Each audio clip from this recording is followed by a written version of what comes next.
শুধুমাত্র নবীজির প্রতি দরুদ প্রেরণ করার আমলটাই জিকির হিসাবে সবচেয়ে বেশি করেন, দোয়া হিসাবে যদি এটাই আপনি সারাদিন করতে থাকেন তো আপনার জন্য যথেষ্ট হবে, আল্লাহর কাছে আর কিছু না চাইলেও চলবে।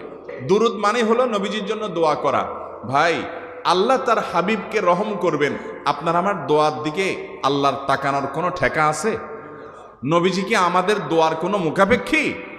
কিন্তু আমরা তার জন্য দোয়া করলে ওই চান্সে আল্লাহ তাআলা আমাদের প্রতি অনুগ্রহ করবেন। একবার না, আপনি নবীজির প্রতি একবার রহমতের দোয়া করবেন, একবার দুরূদ পাঠ করবেন, মান সাল্লা আলাইয়া মাররাতান সাল্লাল্লাহু আলাইহি আশারা।